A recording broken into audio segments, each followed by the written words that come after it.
Welcome to the My Friend the Friar podcast, and thanks for listening. If you like My Friend the Friar and want to support us, please consider subscribing or following us if you haven't already done so. And if you found us on YouTube, then don't forget to click the notification bell when you subscribe so you'll be notified of new episodes when they release. Thanks again, and God bless.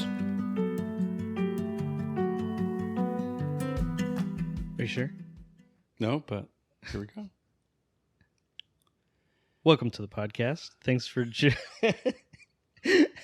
You're not supposed to laugh.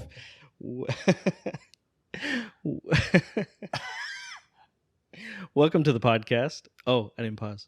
Welcome to the podcast. Thanks for joining me and my friend the Friar, Father Stephen Sanchez, a discalced Carmelite priest. Good afternoon, Father. Good afternoon, John. Oh, we back again. Yeah. And if people notice something different in the sound quality, it's actually we're recording in a different room, and we're actually face-to-face right now. So. Yeah, we don't get to do that very often. No. This is only last time was with Mark. So yeah, Mark. So this would have only been like the fourth time we've ever tried this in the same room. Yeah. Yeah. So fun times. We got air conditioning. It's still hot. We're talking about evangelization. Yes, we're continuing We're our dive into the shallow end of the pool, the vocation, the discipleship of the laity. Yeah, we're gonna wrap it up though. You can only go so deep before it's sand deep. No, before it's too deep. He's gonna appreciate that. Yeah. Yeah. So the last where we left off last time was the first couple of articles from the AA article, the Apostolicam Actuositatem, which is the decree, the conciliar decree, the Second Vatican Council on the lay apostolate, right? So that's what we've been talking about. We talked about the background to that from Lumen Gentium and Gaudium et Spes, and then we started talking a little bit about the introduction part, the first couple of articles, which is the vocation of the laity to the apostolate. So we covered Article 1 and 2 the last episode, and we're going to start examining Article 3. Yeah, and where in Article 2 we last discussed, because there's a lot more article than what we discussed, was how it is to not evangelize is to act contrary to ourself as the church. Right. So that's kind of where we left it. Right. And there's a lot of movement right now in terms of evangelization in the church right now. There's a lot of books that have been written. There's one that is very popular right now. I forget the name of the author. Intentional Discipleship. There's a whole question right now, and it can become sloganism, and it can become banner waving kind of thing, which kind of defeats the purpose of the whole renewal. But there's a whole talk of are you maintaining? Are you maintaining your church? Are you an evangelical church? That is, are you evangelizing? Yeah. But evangelical doesn't mean evangelical separated brethren, but are you evangelizing? Are you a missionary church, right? You know what's really funny thinking about our parish, my parish? A couple years ago? I mean, relatively recently, all things considered, but maybe a couple years ago, there became this kind of shift towards being a missionary church, being an evangelizing church kind of thing, bringing in new families, bringing in new people. Right. And I remember at some point in time after I became aware of this kind of big initiative, I myself became kind of torn because not that I disagree with it at all. Right. You got to bring people in. Yeah. Want to share the good news. But what I couldn't see from my position, right? Because I'm not in like the church meetings where all the people are talking about this stuff. Just a guy in the pews kind of thing. And I thought to myself, well, this is good. We're doing a lot of work to bring people in, but what are we doing to catechize the people that are here to make them stay? Exactly. And that is where people can get confused in this effort. And that is, one, it's not about numbers, and it's easy to get caught up in numbers, right? Because it's tangible, right? You can measure it. Right. Yeah. And that's very true even in our separated brethren in their churches. It can be a matter of numbers, and a pastor is judged successful or not successful if he's growing his church. And it can be distracting. It can be good intentions, misplaced intentions, or misplaced effort, right? Because evangelization, missionary work, or to evangelize, again, goes back to the whole idea of disciples making disciples. But also there has to be something, as you said, something substantial to educate and catechize, because, what good is to have 3,000 new members in your church, and they're all kind of not really sure of what it is they believe other than Jesus. And it has to be more than that. Again, how do you... And this is why it was important that we kind of look at these documents from the council, because a lot of it is the purpose. What is the purpose of the mission? What is the purpose of the mission is not about baptizing pagan babies. And again, and we've talked about this before. I find it very confusing to me. It's outside of my way of thinking, which doesn't mean it's wrong. Usually it is, but my wife says the same thing. In all humility, usually, but it's very confusing because that's outside my way of thinking. For example, I've heard pastors, Catholic pastors, talk about like, oh yeah, we had 900 communions. Like what? I mean, are you going like, as you're handing out the body of Christ, you're going like one body of Christ, two body of Christ, three, like, anyway. But again, you have to be careful about that. It is important that we evangelize. It's important that we somehow, as we talked the other day, that in our effort to be leaven, in our effort to be salt, in our effort to be light, that it's not just a matter of introducing people to Christ and a Christian life, but to educate them as to what does this mean. And like we talked the other day, the whole idea of being a supernatural creature. What does that mean? And what is the consequence of that? And that's, I think, behind the purpose of this conciliar document on the apostolate of the laity. And this article here, the third article in the introduction, is the foundation of the lay apostolate. That is, what is the purpose of discipleship? So this particular article was inserted into the document as a result of the debate that the Council Fathers had in October of 1964. And this is a quote from Article 3 in AA.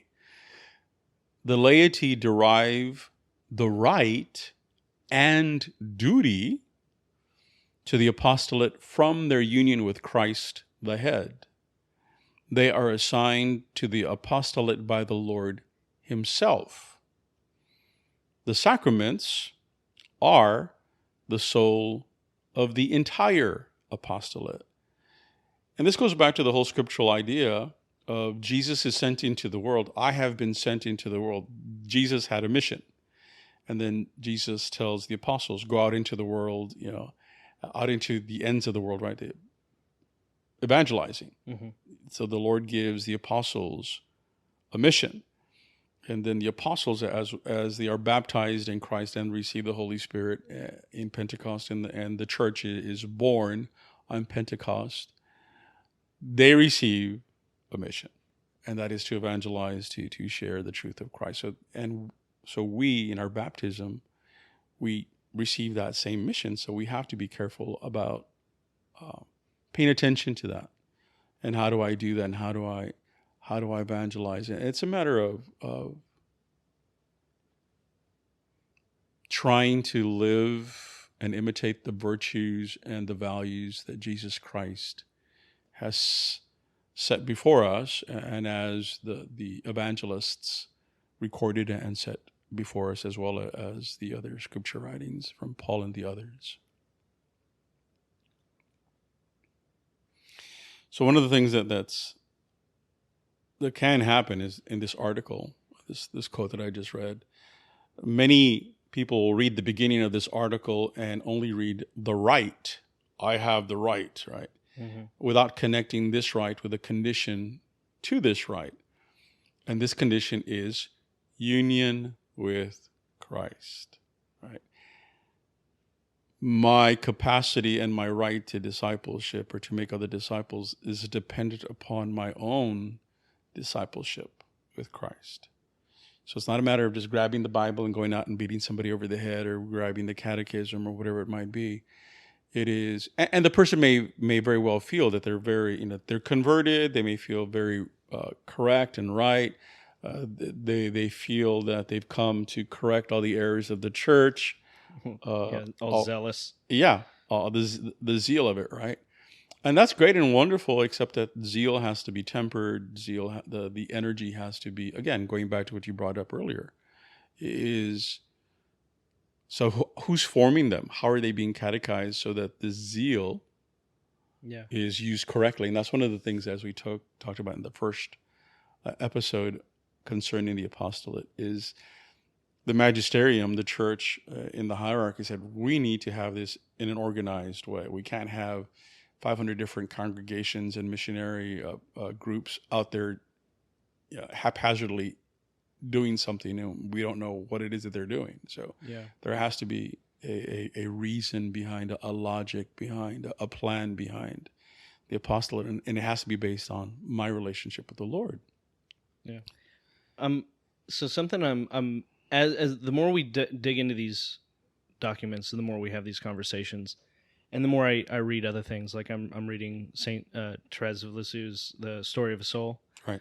I'm realizing, going even all the way back to our conversation on what is or truth and identity, right? Is I think one of the first foundational aspects of discipleship must in some way be self-awareness.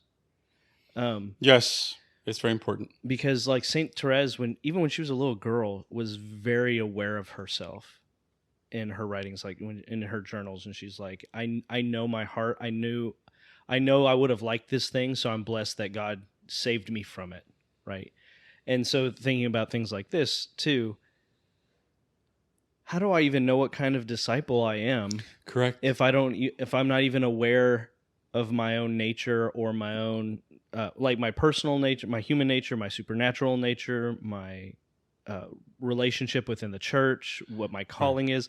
If I don't know all these things, how am I supposed to be effective at living out that discipleship?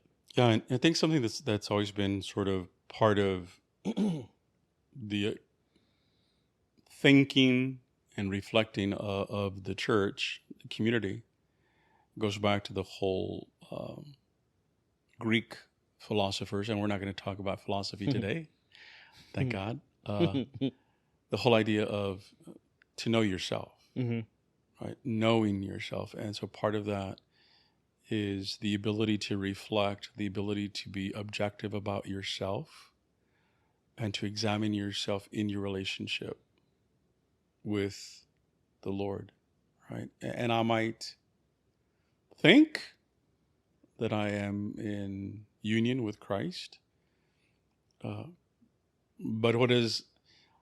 how do I check that? How do I, what is the sounding board for that, right? So I may have a religious thought or a religious experience, but if it's not in conformity with the rest of the church and the apostolic tradition, then I might be wrong.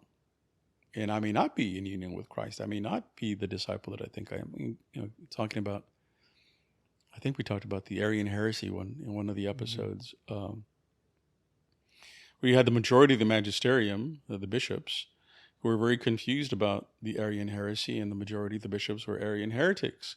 And they believed that they were in union with Christ, and they were evangelizing this heresy because that's what they believed, but they were wrong. Yeah. Because it wasn't in accord with the apostolic tradition. And so again, I think it's important that we be able to examine ourselves in our discipleship.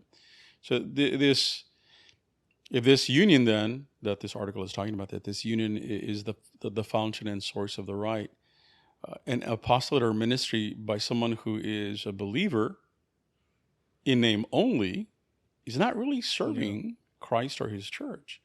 And I keep going back to that caricature that's in Edward Scissorhand. I keep going back to that caricature because there is, as I said earlier, that there is some truth there. There is something there that resonates, and we all laugh about that character because we all know someone like that, or we've all encountered someone like that.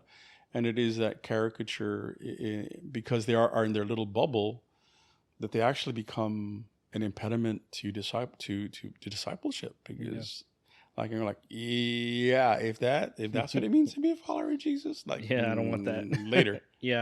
Hard pass. Yeah, it's like that saying, the worst part about Christianity is the Christians. Yeah. Right. Yeah. And that's something that we need to be able to examine ourselves in. And one of the things that, again, this article, in Article 3, one of the things that, another little quote from there is, by the precept of charity, all the faithful are impelled to promote the glory of God and to obtain eternal life for all.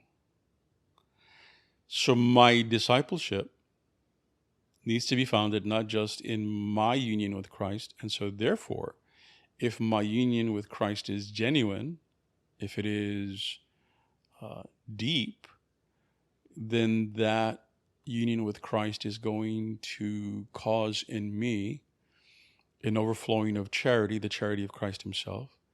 And then my evangelization, my apostolate, is going to be motivated by charity.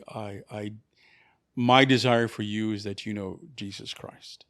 My desire for you is that you know Jesus Christ so that you can enter into your own relationship with God the Father, that filial relationship through Jesus Christ, and that you come to have eternal life through Christ, who is life, right? So there has to be charity, right?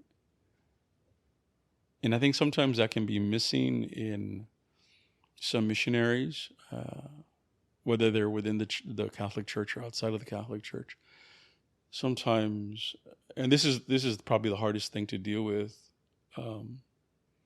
because you really can't say anything to them, because there's some people just refuse to be educated.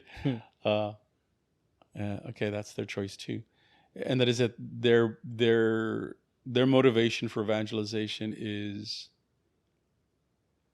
to condemn. Right.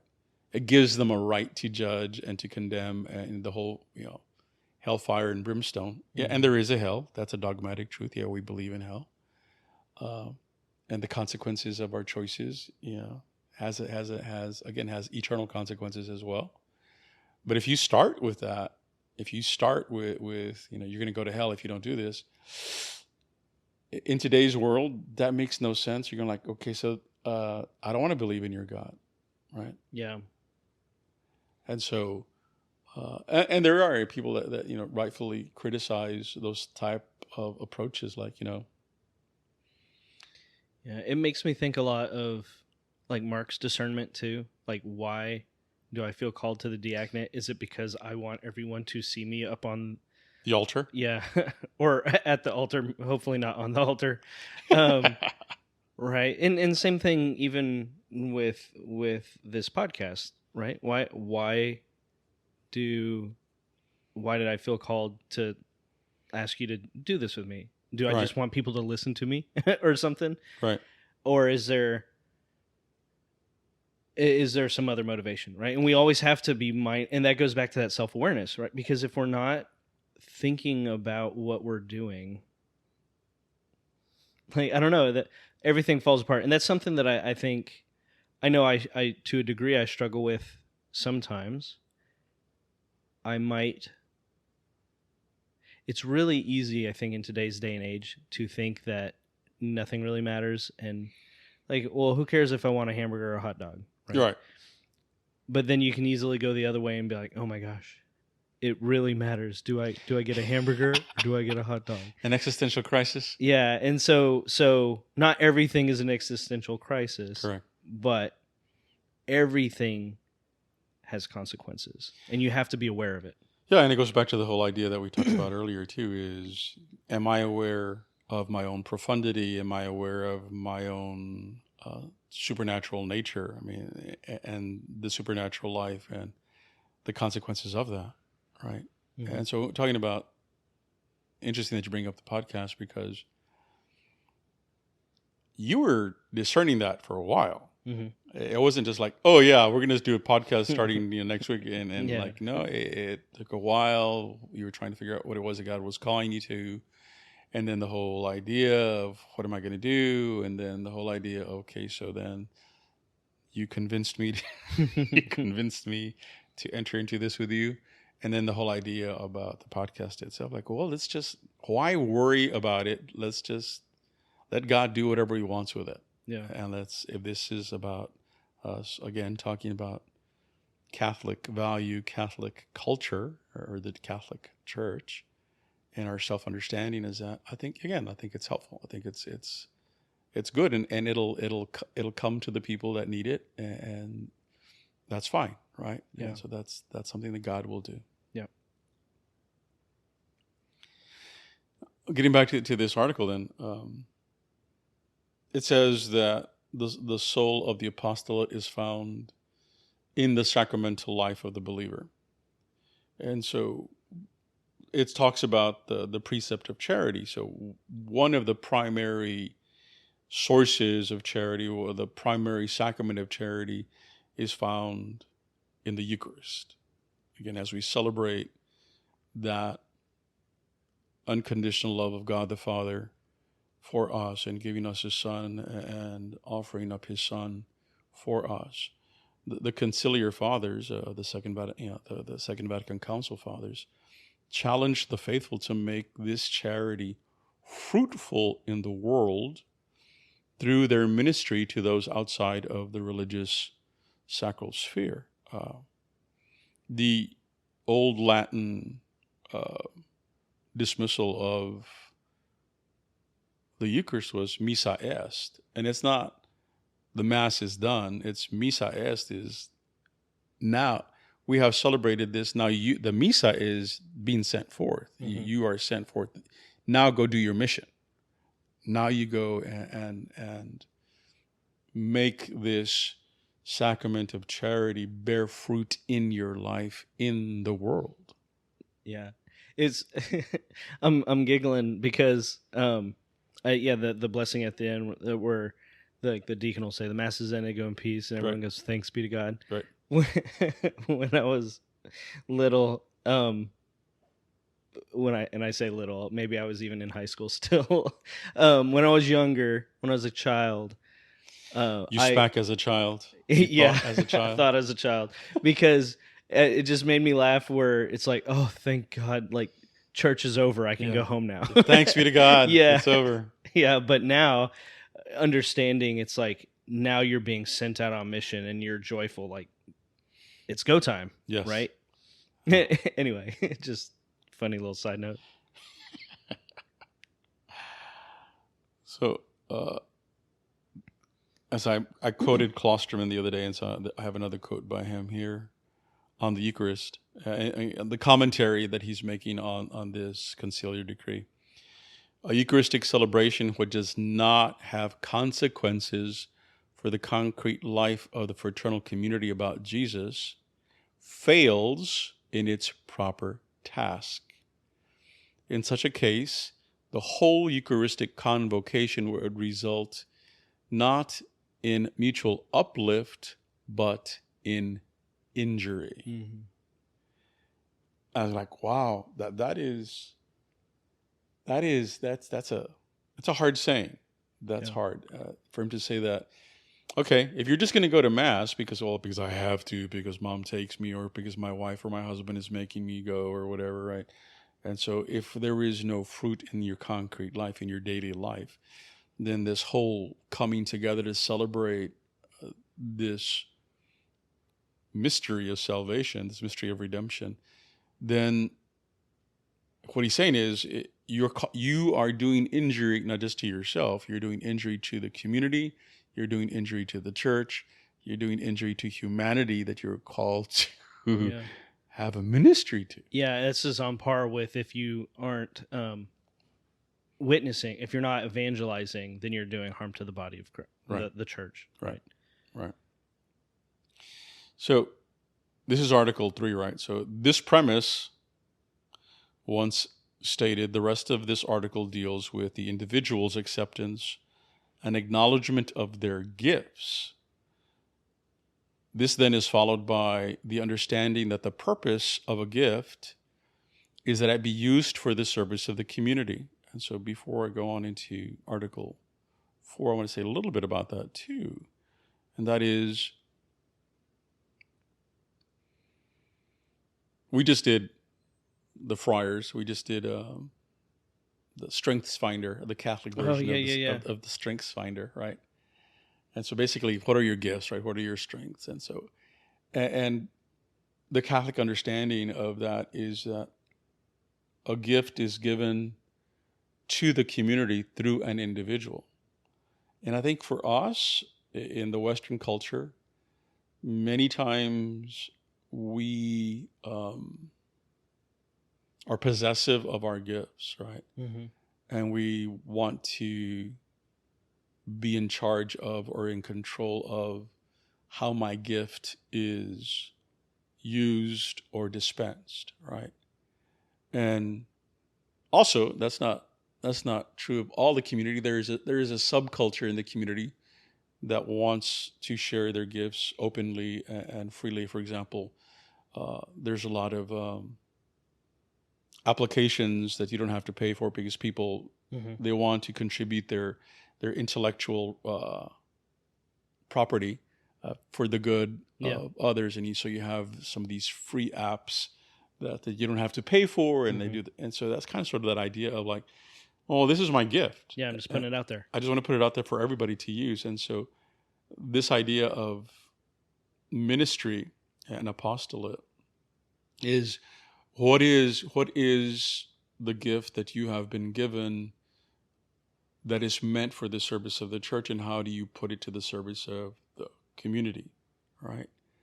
And that's kind of part of this discernment in Article 3 of this introduction. Then this is part of the serious consideration of, well, I've got free time, I can do this, I can volunteer in some development committee, I can volunteer at the parish, I can volunteer at whatever it might be, right? Some of that volunteer work, right? That we're called to enter into. Yeah. So then that then has to be founded on something else. It cannot be a matter of just being task oriented. Mm-hmm. There has to be the understanding that it's based on my union with Christ. It is supposed to be the fruit of charity. This is the result of my Eucharistic celebration. And then we get to Article 4 of the introduction of AA, and that is the spirituality of lay people. So this article was also added in 1964 at the request of the conciliar fathers, and was based upon the presupposition of the faithful's transformation, which then is the basis for the apostolate. So here we have this idea of, as I enter deeper into my own discernment, as I enter deeper into my relationship with Jesus Christ, as I enter deeper into my understanding of the Eucharistic celebration, as I enter deeper into myself discovery of my gifts, and I enter deeper into that charity to want to share it with others.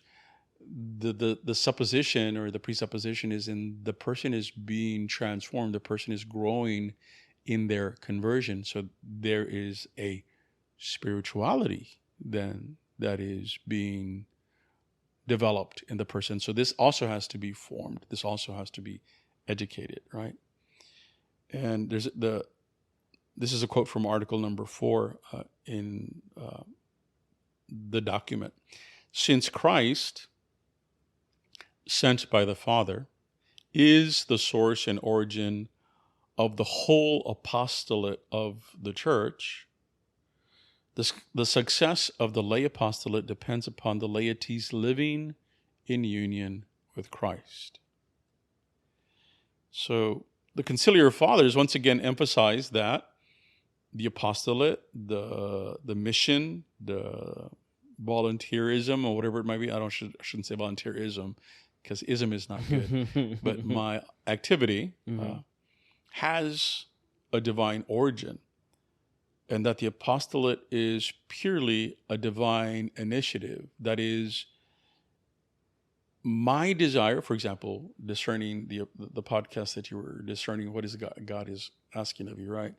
That is a movement of the Spirit, and that movement of the Spirit that you were trying to discern is a movement that comes from God the Father, and it is something that is sent to you through Jesus Christ, through the apostles, through the Eucharist.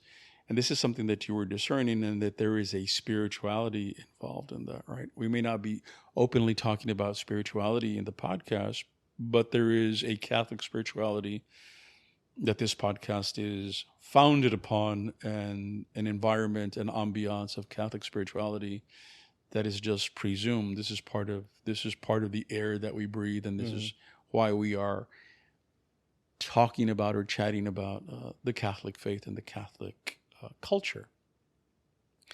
So the importance of this is that the conciliar fathers point to a spiritual reality that at times is not taken into account. Again, we forget the supernatural aspect of who we are. Since the mission, the apostolate of the church, is of divine origin and is the soul of the apostolate, is to be found in our sacramental life, especially in the Eucharist. The apostolate can only be truly an apostolate if I am in a living union with Christ. Now, there's degrees of union, right? There's degrees of relationship. As I enter deeper into that, then my own understanding of mission and apostolate is going to deepen as well. For example, if I'm a little girl and I want to share, I want to tell other people about Jesus, but then people tell me that I can't because I'm a little girl, and that's not done in this that's not done in this church. You're like, but it's a movement of the Holy Spirit. Why are you? And of course, there might be some catechesis. There has to be some formation and stuff. All those are valid points and valid considerations to enter into. But again, there has to be I want you to know my friend. I want you to know my friend Jesus Christ, and that Jesus Christ is my friend. He's my best friend. He's the most significant relationship that I have. And I want you to enter into that with me, and so that we can be, and we can all be then in that relationship of significance, right? Yeah. Well, and it even says, like, you can only truly be a part of this if you actually have that, what does it say, living union? Yeah. So you have to really have a relationship with Jesus. Right. You have to really, he has to be your best friend. He has to be your Lord and Savior, right?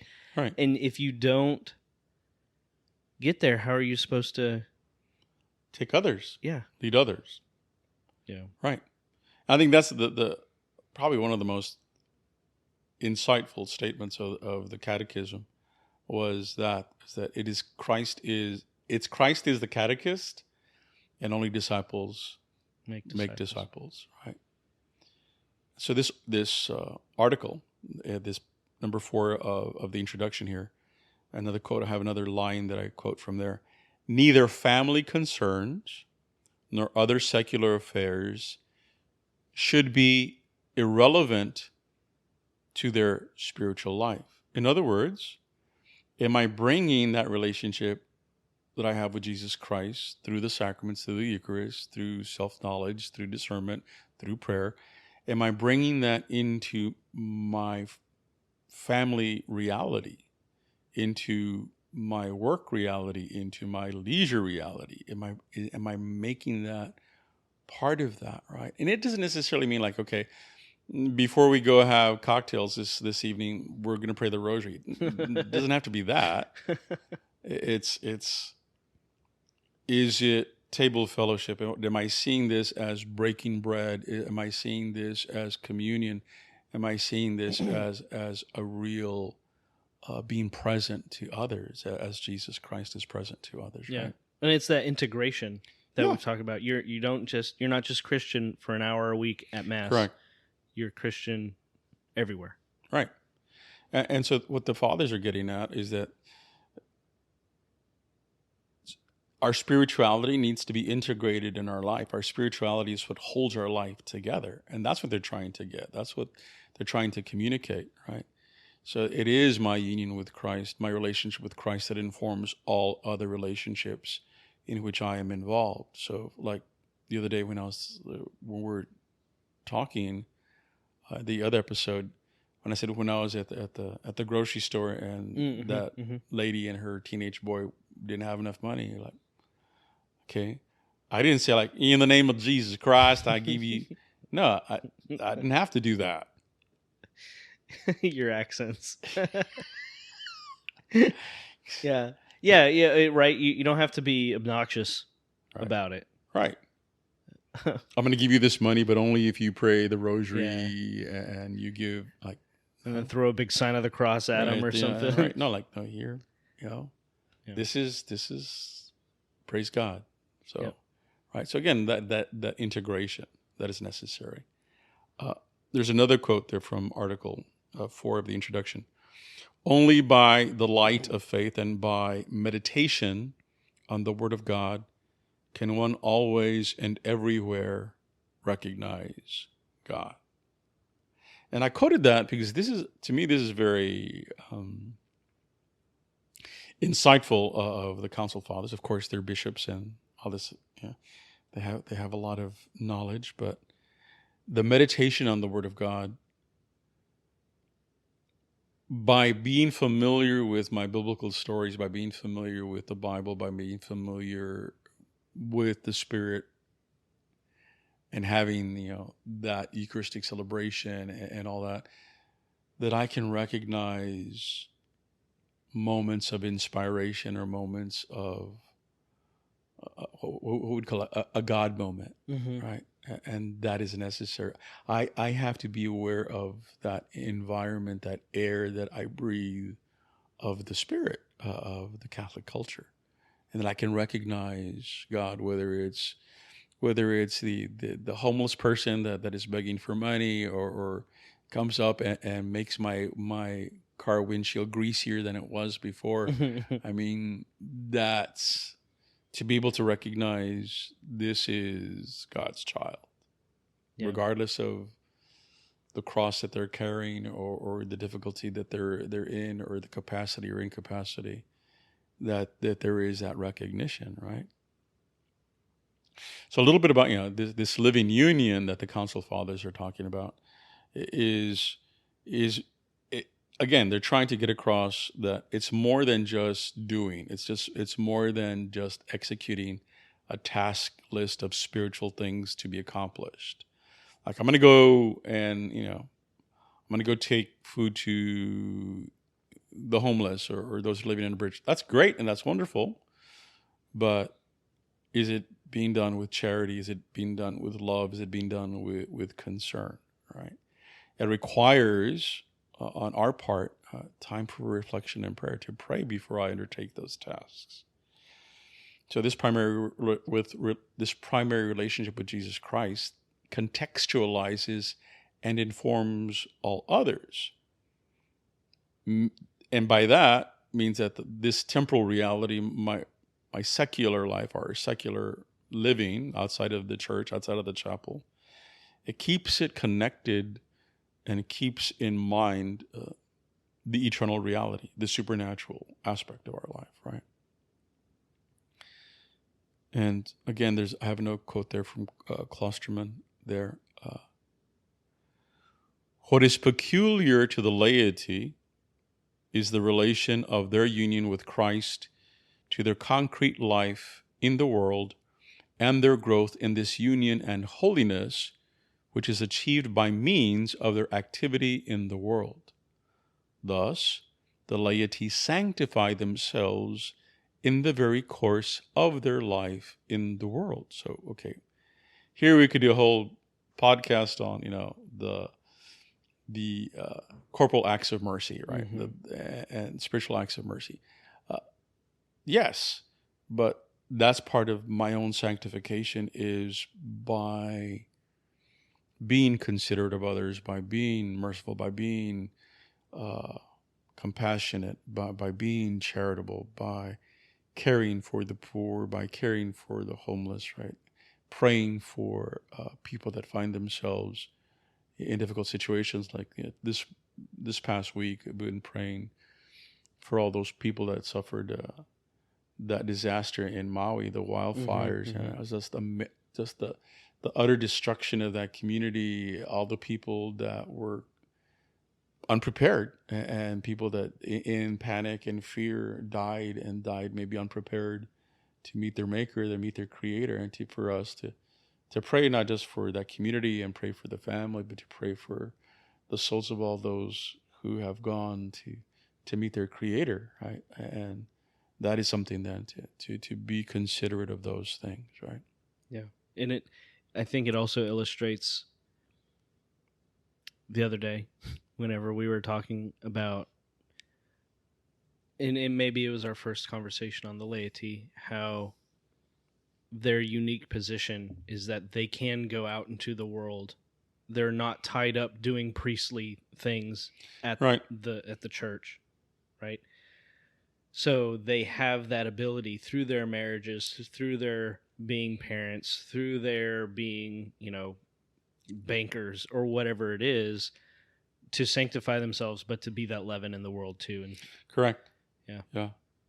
And so this introduction ends with calling to mind the example of the Blessed Virgin Mary as model disciple.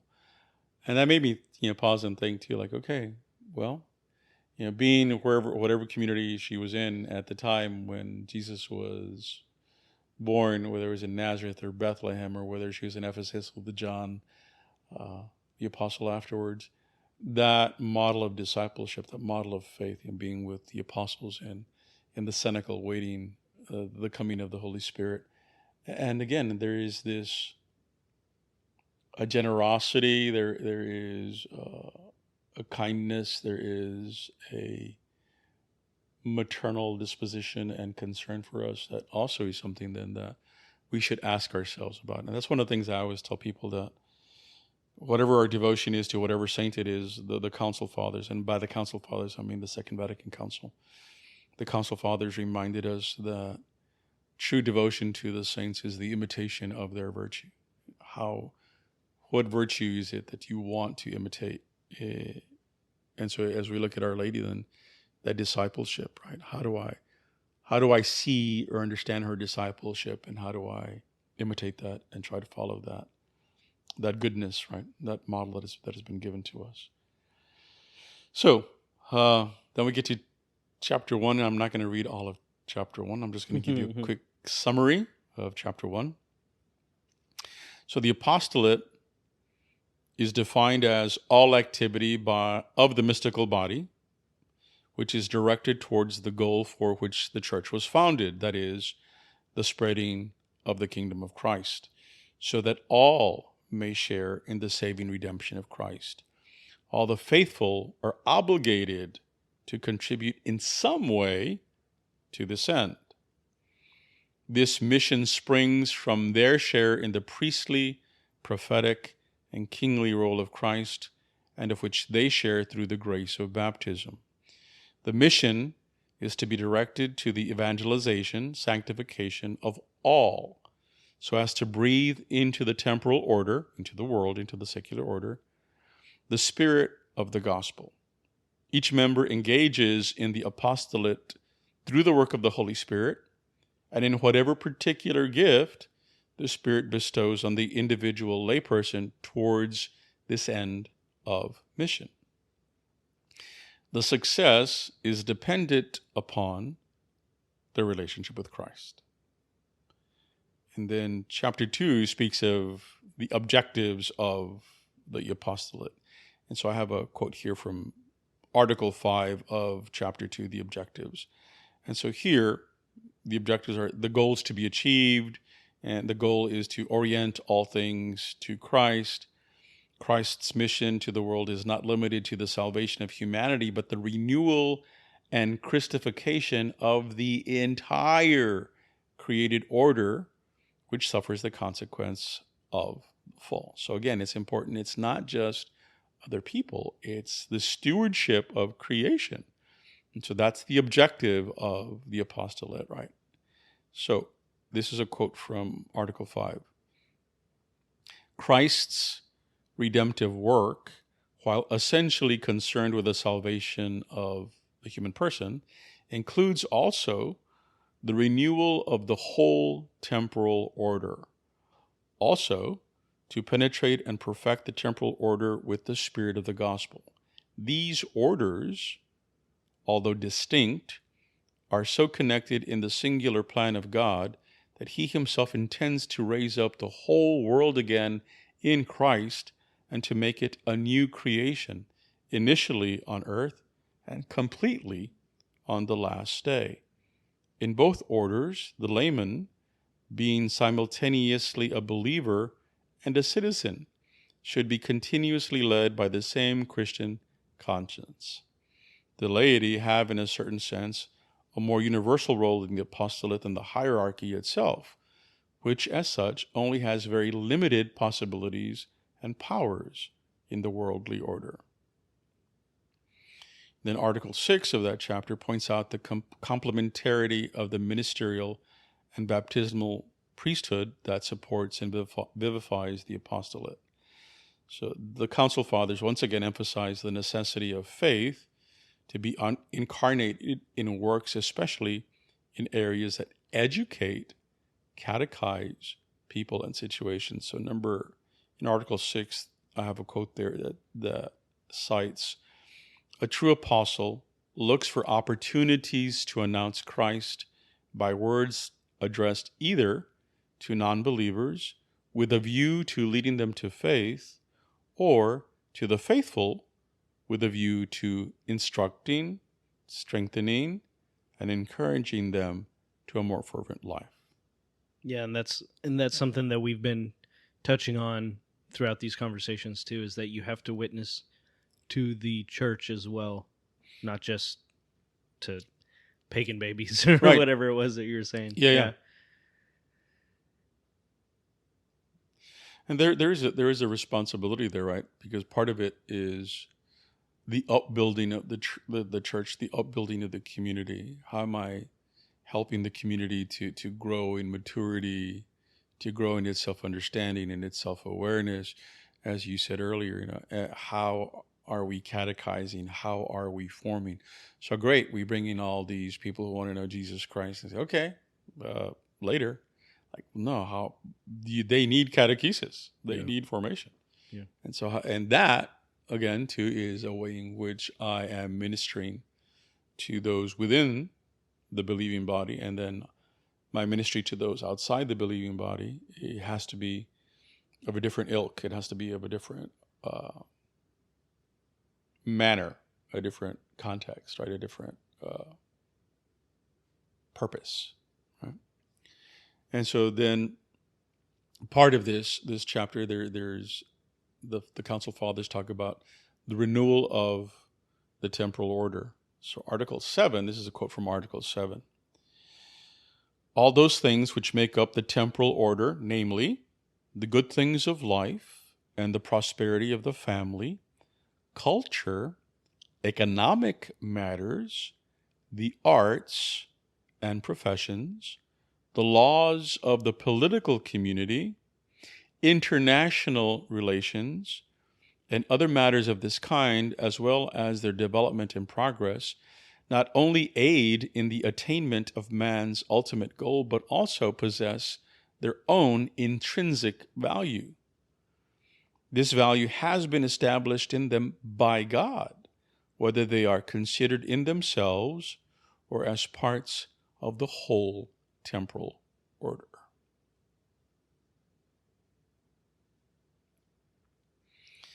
So what they're getting at is that there's goodness. We go back to the whole Genesis account, like God saw that it was good, and God saw that it was very good. And this is what the Council Fathers are pointing out, that there is goodness, but we as believers and members of the church, we need to be able to go in there and point out the goodness and to grow the goodness that is in these orders, right? So there is an inherent goodness that we seek in building communities and the rules that guide communal life, right? The other day, also my friends in San Marcos, and so they go like, we were doing nothing, we're relaxing, it was Sunday, and we're just sitting back, just vegging after Mass and stuff, and so we're just vegging, and so waiting to start barbecuing or something. Say, hey, you want to watch The Purge? I go like, okay. So I watch The Purge and go like, wow. So this is interesting where, anything goes for a day. Anything goes for a day. Like you go kill whoever you want to kill, or, and then it's good, right? And so like, wow. So, I mean, the fact that somebody's capable of thinking of that and bringing, considering that, right, sort of the ultimate dystopian situation, like, wow. And here, the Council Fathers are going like, no, there's goodness out there. What are we doing? Instead of making things worse, which at times we have a skill for, how can we make things better? How can we overcome the consequences of the fall? How can we overcome egotism and selfishness, right? How can we take into consideration the needs of those who are less fortunate, right? So that's part of the whole idea then of restoring the temporal order. So I have another quote there from that article. In the course of history, the use of temporal things has been marred by serious vices.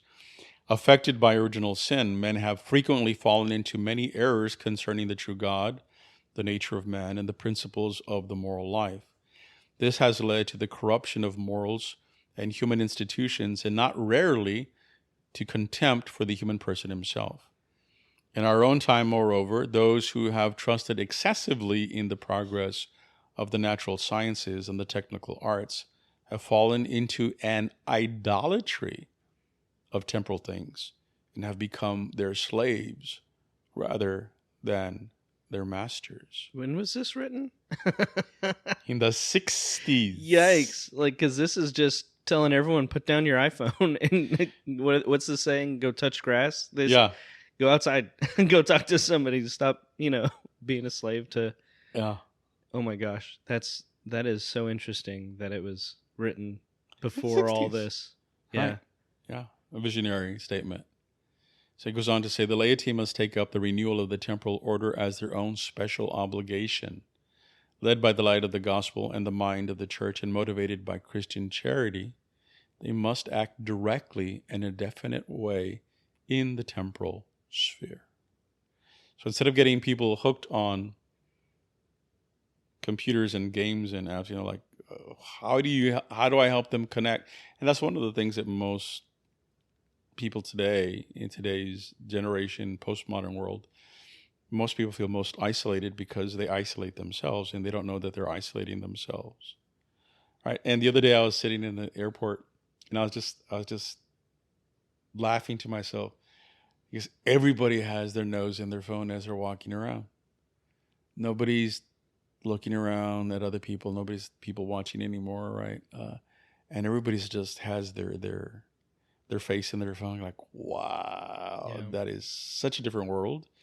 And so there's an addiction here that needs to be faced eventually, or God only knows what the consequences of that's going to be if we don't face that, right? Yeah. You remember going on a trip when you were a kid and having to stare out the window for hours? Yes. And that was the only form of entertainment you had? Yeah. Or play games about license plates. And yeah. That's something else that's always kind of strikes me too, is when I think about whenever you see or you watch a show or a movie like, I don't know, Star Trek or Star Wars, they have all this high technology, right? More technology than you could ever imagine. But nobody is 6 inches away from their cell phone in those movies. Everyone is peopling with each other, and the technology is there to improve everything. Right. And we are so far away from that. Right. It has its place. Yeah, but not in our world. Yeah, that's so interesting. Right. And so the church is not saying get rid of technology. The church is saying there is a balance, that the technology has a place, and this is a good. Yeah. And this has come from the good that God has intended in the human world and the human order. But the temporal order needs to be renewed, and it has to be renewed in a way that the temporal order doesn't become its own. It says its own detriment to its own proper laws, right? So there's something here again about wisdom and objectivity and self-knowledge and the capacity to be critical of ourselves and to have that critique that can be beneficial to us. Yeah. So just one more thing. This is from Article 8, and this is just the beginning part. This is Article 8 on charitable works and the social aid. In every era, it is recognized by this sign of love, and while it rejoices in the undertakings of others, it claims works of charity as its own inalienable duty and right, the church, right? For this reason, pity for the needy and the sick, and works of charity and mutual aid intended to relieve human needs of every kind are held in highest honor by the church. Wherever there are people in need of food and drink, clothing, housing, medicine, employment, education, wherever men lack the facilities necessary for living a truly human life, or are afflicted with serious distress or illness, or suffer exile or imprisonment, there Christian charity should seek them out and find them, console them with great solicitude, and help them with appropriate relief. This obligation is imposed upon all, upon every prosperous nation and person.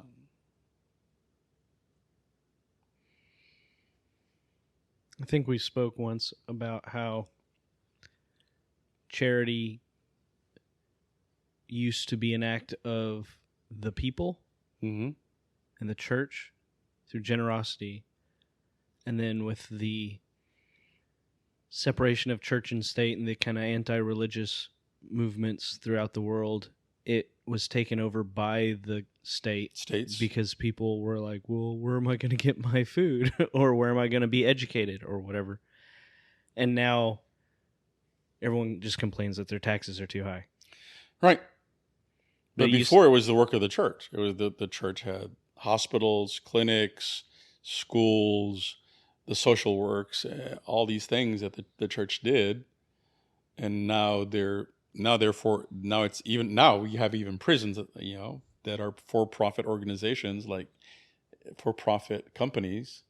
And like, okay, so that's what you wanted, so here you are. Yeah. And so don't complain about it. You have to pay your taxes because the church is no longer in charge of those things. And the church, again, there was religious orders, that's what their life was. Their life was hospitals. Yeah, schools. I was just saying about that. So how many poor nurses or what's the word I'm looking for? The like hospice workers. Yeah. And they're overworked, they're underpaid, they're miserable. Because they're miserable, they don't give these people the care and love that they need in these difficult situations. Right. And whereas prior, that's not to say that those kinds of things didn't happen in the past. Oh yeah, of course, but the human person, right? Yeah, but people were there because that's what they were drawn to. I love these people. I want to go care for them. Right. Yeah. Right. And so this is just the first document on the lady. There's several things that have come out and continuously come out.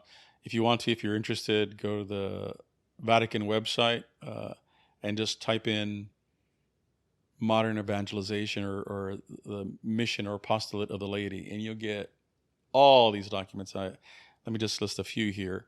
So you have one by Pope Paul VI in 1974. Evangelii Nuntiandi. Then you have another one by another apostolic exhortation by John Paul II in 1988, Christi Fidelis Laici, or the faithful of Christ, that are the laity. Then before the third millennium, from John Paul II in 1994, Novo Millennio Innuente. And another one by John Paul II in 2012, which was the post-synodal apostolic exhortation. Then in 2013, Pope Francis, Evangelii Gaudium, and then Pope Francis again, 2013, Lumen Fidei. All of it having to do with evangelization, apostolate of the lady.